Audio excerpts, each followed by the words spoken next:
ಕ್ಷಣ ಕ್ಷಣದ ಸುದ್ದಿಗಳಿಗಾಗಿ ಫ್ರೀಡಂ ಟಿವಿ ಸಬ್ಸ್ಕ್ರೈಬ್ ಮಾಡಿ, ಲೈಕ್ ಮಾಡಿ ಹಾಗೂ ಫಾಲೋ ಮಾಡಿ. ಹೊಸ ಸುದ್ದಿಗಳ ನೋಟಿಫಿಕೇಶನ್ಗಾಗಿ ಬೆಲ್ ಐಕಾನ್ ಮೇಲೆ ಕ್ಲಿಕ್ ಮಾಡಿ. ಇನ್ನು ಚಿತ್ರದುರ್ಗದ ರೇಣುಕಾಸ್ವಾಮಿ ಭೀಕರ ಕೊಲೆ ಪ್ರಕರಣ ಇದೆಯಲ್ಲ, ದಿನಕ್ಕೊಂದು ಹೊಸ ತಿರುವು ಪಡ್ಕೊಳ್ತಾ ಇದೆ. ನಟ ಪ್ರಥಮ್ಗೆ ಜೀವ ಬೆದರಿಕೆಯನ್ನ ದರ್ಶನ್ ಅಭಿಮಾನಿಗಳು ಹಾಕ್ತಾ ಇದ್ದಾರೆ ಅನ್ನುವಂಥ ಅಪ್ಡೇಟ್ಸ್ ಈಗ ಸಿಗ್ತಾ ಇದೆ.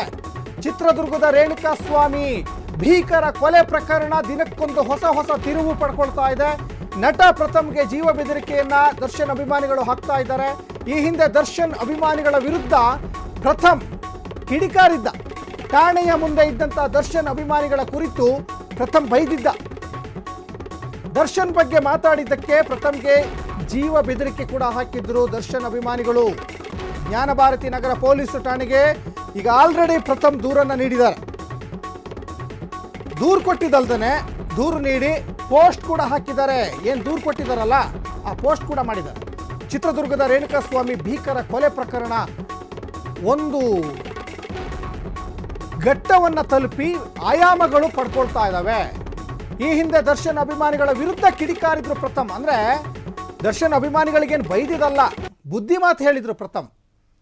ಠಾಣೆ ಮುಂದೆ ಬರಬೇಡ್ರಪ್ಪ, ನಿಮ್ಮದೇ ಆದಂತಹ ಒಂದು ಜೀವನ ಇದೆ, ನಿಮ್ಮನ್ನು ನಂಬಿಕೊಂಡು ತಂದೆ ತಾಯಿ ನಿಮ್ಮ ಹೆಂಡತಿ ಮಕ್ಕಳು ಇದ್ದಾರೆ ಅನ್ನುವಂತಹ ಒಂದು ಹೇಳಿಕೆಯನ್ನು ಕೊಟ್ಟಿದ್ದರು. ಅದು ಈ ಅಂಧ ಅಭಿಮಾನಿಗಳೇನಿದಾರಲ್ಲ ದರ್ಶನ್ ಅಭಿಮಾನಿಗಳು, ಅವರು ಸಹಿಸ್ಕೊಳ್ಳೋಕ್ಕಾಗ್ತಾ ಇರಲಿಲ್ಲ. ಅಂದರೆ ನೀವು ಏನೇ ಬುದ್ಧಿ ಹೇಳಿ, ಕೆಲವರಿಗೆ ಒಂಥರ ಮೊಂಡುತನ ಇರ್ತದೆ. ನೀವೇನೇ ಹೇಳಿದರೂ ಕೂಡ ಅವ್ರು ನಾನು ಮಾಡಿದ್ದೇ ಸರಿ ಅಂತ ಇರ್ತಾರೆ. ಆ ಥರ ಮನಸ್ಥಿತಿಯಲ್ಲಿ ಕೆಲವೊಂದು ಅಭಿಮಾನಿಗಳು ಇದ್ದಂತೆ ಕಾಣಿಸ್ತಾ ಇದೆ. ಎಲ್ಲ ಅಭಿಮಾನಿಗಳು ಅಂತ ಹೇಳೋಕ್ಕಾಗಲ್ಲ, ಕೆಲವೊಂದಿಷ್ಟು ಅಭಿಮಾನಿಗಳು ನೋಡಿ ನೋವಲ್ಲಿದ್ದಾರೆ. ದರ್ಶನ್ ಅವರೀಗ ಸ್ಟೇಷನ್ನಲ್ಲಿದ್ದಾರೆ, ಒಂದು ಪೊಲೀಸ್ ತನಿಖೆ ಎದುರಿಸ್ತಾ ಇದ್ದಾರೆ. ಇಂಥ ಸಂದರ್ಭದಲ್ಲಿ ಜೈ ಡಿ ಬಾಸು, ಜೈ ದಚ್ಚು ಬಾಸು, ಹಾಗೆ ಹಿಂಗೆ ಅಂದರೆ ಮತ್ತಷ್ಟು ಈ ಪ್ರಕರಣ ಒಂಥರ ಕೆಂಡ ಕಾರ್ತಾ ಇರ್ತದೆ. ಈ ಸಂದರ್ಭದಲ್ಲಿ ಎಷ್ಟು ಸೈಲೆಂಟಾಗಿರ್ತಾರೋ ಅಭಿಮಾನಿಗಳು ಅಷ್ಟು ಒಳ್ಳೆಯದು. ಅದೇ ಥರ ಪ್ರಥಮ್ ಕೂಡ ಅವರ ಅಭಿಮಾನಿಗಳಿಗೇನು ಬೈಲಿಲ್ಲ, ಅಥವಾ ನಿಮ್ಮ ಸ್ಟಾರ್ ನಟ ಹಿಂಗೆ ಮಾಡ್ದ ಹಂಗೆ ಮಾಡ್ದ ಅಂತೇನು ಹೇಳಲಿಲ್ಲ.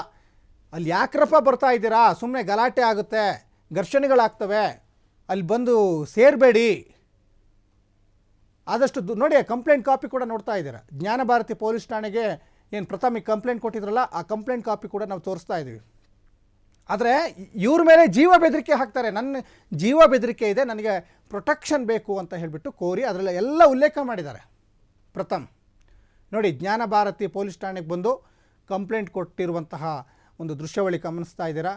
ಮತ್ತು ಏನಾದರೂ ನನಗೆ ಪ್ರಾಬ್ಲಮ್ ಆದರೆ ದರ್ಶನ್ ಅಭಿಮಾನಿಗಳೇ ಕಾರಣ ಅನ್ನುವಂಥದ್ದನ್ನು ಕೂಡ ಆ ಕಂಪ್ಲೇಂಟ್ ಕಾಪಿಯಲ್ಲಿ ಪ್ರಥಮ್ ಮೆನ್ಷನ್ ಮಾಡಿದ್ದಾರೆ. ಯಾಕಂದರೆ ಅವರೇನು ಬೈದಿಲ್ಲ, ಕಂಪ್ಲೇಂಟ್ ಕಾಪಿಯಲ್ಲಿ ಎಲ್ಲ ಮೆನ್ಷನ್ ಮಾಡಿದ್ದಾರೆ. ನಿಮಗೂ ಒಂದು ಜೀವನ ಇದೆ, ನಿಮ್ಮ ನಂಬ್ಕೊಂಡು ತಂದೆ ತಾಯಿ ನಿಮ್ಮ ಹೆಂಡತಿ ಮಕ್ಕಳು ಎಲ್ಲ ಇರ್ತಾರೆ, ನಿಮ್ಮ ಜೀವನ ಹಾಳು ಮಾಡ್ಕೊಳ್ಬೇಡಿ, ಅಭಿಮಾನ ಇರಲಿ. ಆದರೆ ಇಲ್ಲಿ ಪೊಲೀಸ್ ಠಾಣೆ ಹತ್ರ ಬಂದು ಇಲ್ಲಿ ದೊಡ್ಡ ಮಟ್ಟದಲ್ಲಿ ರಾಮಾಯಣ ಮಾಡೋಕ್ಕೆ ಹೋಗಬೇಡಿ ಅಂತ ಇಷ್ಟೇ ಹೇಳಿದ್ದು ಪ್ರಥಮ್. ಇದೇ ಅವರಿಗೆ ಆಗಲಿಲ್ಲ, ದರ್ಶನ್ ಅಭಿಮಾನಿಗಳಿಗೆ ಸಹಿಸ್ಕೊಳ್ಳೋಕ್ಕಾಗಿಲ್ಲ. ಹಾಗಾಗಿ ಜೀವ ಬೆದರಿಕೆ ಹಾಕಿದ್ದಾರೆ ಅನ್ನುವಂತಹ ಒಂದು ಆರೋಪವನ್ನು ದರ್ಶನ್ ಅಭಿಮಾನಿಗಳ ಮೇಲೆ ಪ್ರಥಮ್ ಮಾಡ್ತಾ ಇದ್ದಾರೆ. ಎಸ್, ಆ ಕಂಪ್ಲೇಂಟ್ ಕಾಪಿ ಕೂಡ ನೋಡ್ತಾ ಇದ್ದೀರಾ. ಆಲ್ರೆಡಿ ಪ್ರಥಮ್ಗೆ ಈಗ ಜೀವ ಬೆದರಿಕೆ ಇದೆ. ನೋಡಿ, ಒಂದು ಸಾವು ಹಲವು ಆಯಾಮಗಳು ಪಡ್ಕೊಳ್ತಾ ಇದ್ದಾವೆ. ಆಲ್ರೆಡಿ 12 ದಿವಸ ಆಯ್ತು ಇವತ್ತಿಗೆ. ರೇಣುಕಾಸ್ವಾಮಿ ಕೊಲೆಯಾಗಿ 12 ದಿವಸ ಆಯಿತು. 12 ದಿವಸದಲ್ಲಿ ಇವತ್ತು ಹಲವಾರು ವಿಚಾರಗಳು ಇವಾಗ ಬಯಲಿಗೆ ಬರ್ತಾ ಇದ್ದಾವೆ. ಸುಮಾರು 19ರಿಂದ 20 ಜನ ಆರೋಪಿಗಳು, ದರ್ಶನ್ ಸೇರಿದಂತೆ ಪವಿತ್ರಗೌಡ ಸೇರಿದಂತೆ 20 ಜನ ಆರೋಪಿಗಳು ಈಗ ಪೊಲೀಸ್ ಕಸ್ಟಡಿಯಲ್ಲಿದ್ದಾರೆ. ಕೆಲವ್ರನ್ನ ಚಿತ್ರದುರ್ಗದಲ್ಲಿ ಅರೆಸ್ಟ್ ಮಾಡಿದ್ದಾರೆ, ಕೆಲವ್ರನ್ನ ಬೆಂಗಳೂರಲ್ಲಿ ಅರೆಸ್ಟ್ ಮಾಡಿದ್ದಾರೆ. ಒಟ್ಟಿನಲ್ಲಿ ತನಿಖೆ ದೊಡ್ಡ ಮಟ್ಟದಲ್ಲಿ ಈಗ ಒಂದು ತಿರುವನ್ನು ಪಡ್ಕೊಳ್ತಾ ಇದೆ. ಈಗ ಬೇರೆ ಬೇರೆ ಸ್ಟಾರ್ ನಟರು ಈಗ ಮುಂದೆ ಬಂದು ಮಾತಾಡ್ತಾ ಇದ್ದಾರೆ. ನ್ಯಾಯದ ಪರವಾಗಿ ಇವತ್ತು ಸ್ಯಾಂಡಲ್ವುಡ್ ನಟ ನಟಿಯರು ನಿಂತಂತೆ ಕಾಣಿಸ್ತಾ ಇದೆ. ಕಿಚ್ಚ ಸುದೀಪ್ ಇರ್ಬೋದು, ಜೊತೆಗೆ ಉಪೇಂದ್ರ ಇರ್ಬೋದು, ಜಗ್ಗೇಶ್ ಇರ್ಬೋದು, ಹೀಗೆ ಸಾಕಷ್ಟು ಜನ ಇವತ್ತು ನ್ಯಾಯದ ಪರವಾಗಿ ಮಾತಾಡ್ತಾ ಇದ್ದಾರೆ. ಆ ನೊಂದಂತಹ ಬೆಂದಂತಹ ರೇಣುಕಾಸ್ವಾಮಿ ಕುಟುಂಬದ ಪರವಾಗಿ ಇವತ್ತು ಮಾತಾಡ್ತಾ ಇದ್ದಾರೆ. ಅಂದರೆ ಇಲ್ಲಿ ಸಹನಟನೆ ಆಗಿರ್ಬೋದು ದರ್ಶನ್, ಆದರೆ ನ್ಯಾಯ ಸತ್ಯ ಧರ್ಮ ಯಾವತ್ತೂ ಕೂಡ ತಲೆ ಬಾಗಬಾರ್ದು ಅಂತ ಈಗ ಸಾಕಷ್ಟು ಒಂದು ಬುದ್ಧಿವಂತ ನಟರು ಇವತ್ತು ಮಾತಾಡ್ತಾ ಇದ್ದಾರೆ.